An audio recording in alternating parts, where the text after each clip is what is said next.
Hello everyone.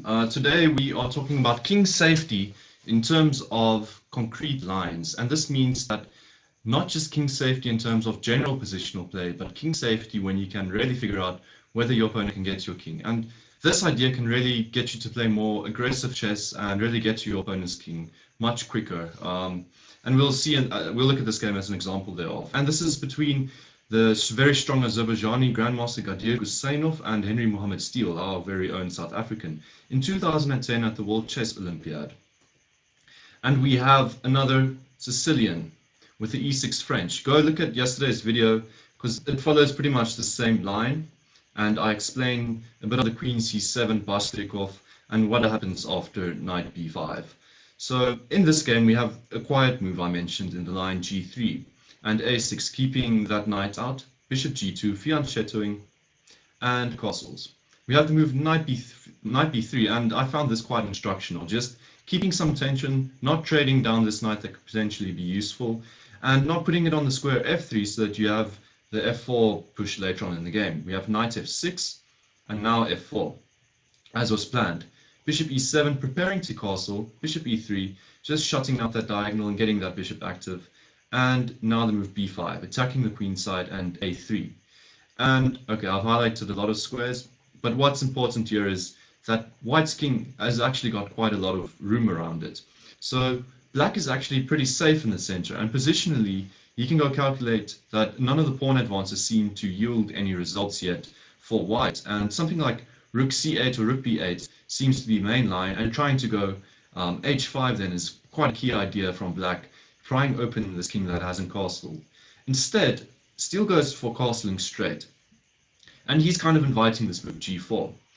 G4, a very aggressive move. Guseinov realizes there's a lot of room around his king, but doesn't see the immediate way that what black advances in the center to try open his own king. The move D5 drops the pawn just simply because of capturing, and you've got three pieces defending it, and black only one. And the move E5 is simply met by F5, just shutting down this position as what happens in the game. Instead, a move that Steel could have maybe considered here was the move G6. And this comes with the potential idea of, after a G5 advance, trying to fianchetto the knight and get it to G7, when black seems to be pretty fine. Instead, Steel, after the move G4, he goes H6.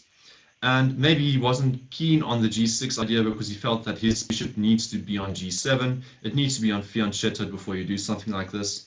In any case, Guseinov really just goes all in now. H4. And now there are four pawns just eyeing this king. Sorry. And they're coming for him.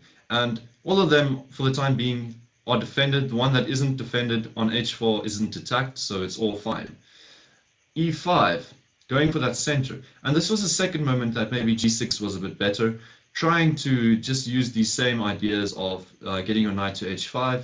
But E5 feels like a principled way against the flank attack, trying a central attack, because D5 still just loses a pawn. So E5 feels like the principled way to play, but Guseinov has calculated this, and someone that's just going for principles, they're probably going to get crushed very slowly. And that is what happens. F5 just shuts down the position. These pawns are coming for you. H5, trying to pry open these pawns. But yet again, Guseinov has got very concrete ideas with what he does. G takes H5. He knows he's the only one playing with the G file. And these pawns are still not one of them are hanging for the time being. And he's the first one to be up a pawn. B4, trying an attack on the other side of the board. And now simply Knight D5, a centralizing move, getting rid of that defender with tempo. And now the cool move at the end of this, after queen takes a5, queen g4 I enjoyed. It's threatening queen g3 with ideas of f6 and h3. And at the same time, it's looking all the way over to the other side of the board and defending this b4 square. So black actually can't start capturing on this side of the board because queen g3 comes pretty quickly and you might just get mated. So proactively, Steel plays king h8.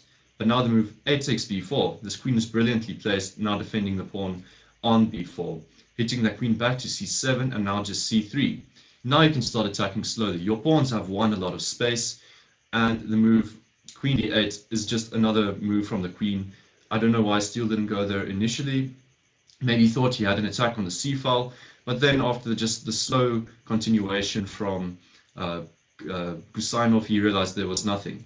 Now the move bishop g5, acting as a very big pawn, just probably taking back like this and pushing more pawns on up the board towards the black king.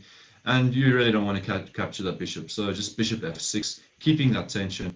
But now the attack just starts growing very slowly and steadily, and rook f3, going over to that g file.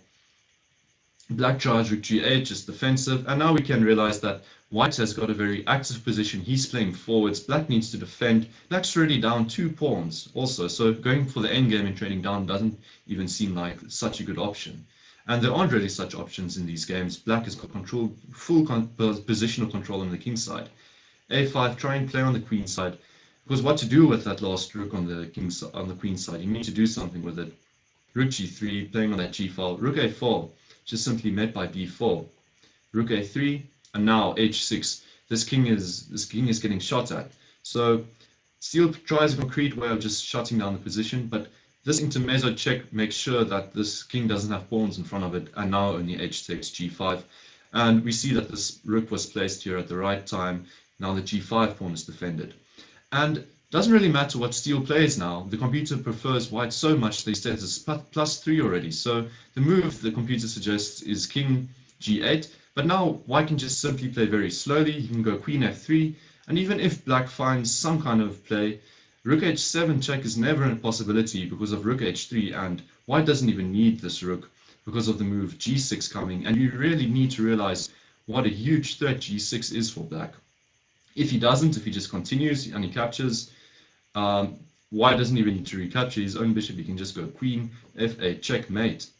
So in the game, after h takes g5, instead of king g8, the move rook h7 is tried for some counterplay, but already Guseinov knows that he doesn't even need this extra peaceful attack.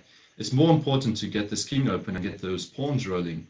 So he removes the last defender that's seemingly close to the king, and after king g8, just queen g3, another quiet move, not going in for queen h6, which could potentially lead to some trades. Now the move bishop b5 from Steel. Steel tries to shift the attention to the other side of the board, tries to launch an attack from the queen side onto the king, which is on the king side. So you can see there's a bit of a difference in distance difference in this game. These pieces are already aiming at the king, and they're seemingly a lot closer. Black needs to enter via a very long route before he can start his attack. And Guseinov knows this. He calculates deeply, and he realizes rook f3 is playable. He can allow rook a2, his queen can get to h4, and now all of these are threats, h6, rook h3. So black tries going for some kind of mating idea, because that's what you need to do in chess. Rook a1 check, king h2, just running away, realizing the king is safe there. Queen b6. And now maybe pause the video here and see if you can find the winning move for white.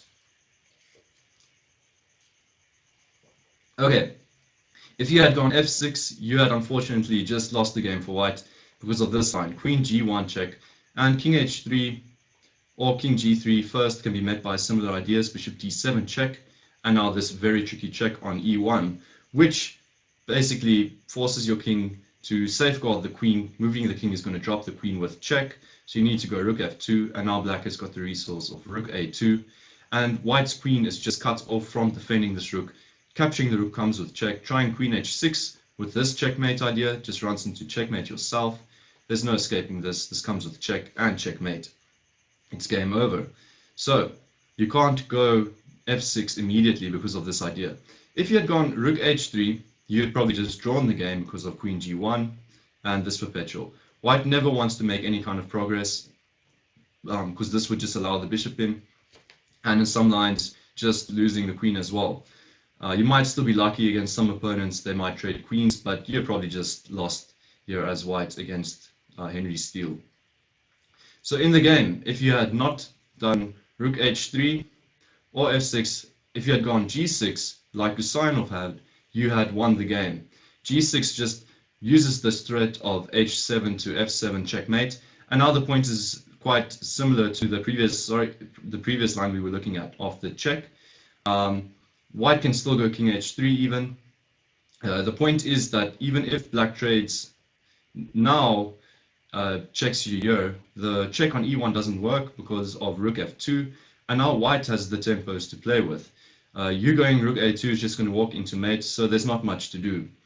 Difference in the two positions is that your threat comes immediately. You don't need to go queen h6 first because the pawn is not on f6. So after g6 in the game, Steel goes for this idea and now tries trading this pawn, which is met by a more straightforward checkmating line than the one I looked at. Just simply queen d8 check first, f6 check, king moves, and just more checks. And now in this position, Henry Mohamed Steel resigned. Why did he resign? Because running the king away walks into this checkmate, and the bishop helps cover the other squares. And all of this comes with check. Trying to go run away like this just walks into the same checkmate, just with an extra move. So really just a stunning game by Guseinov, very instructional, realizing that the pawn storm is a very safe idea because there weren't any concrete lines at opening his king. And then in the end, putting his own king on h2, realizing there were concrete ways of getting at his opponent's king. I hope you found this video instructional. Please go look at the other games of Henry Mohamed Steel. I've got very good ideas in them. And subscribe to the channel if you haven't done so. And thank you for watching. Enjoy your nights.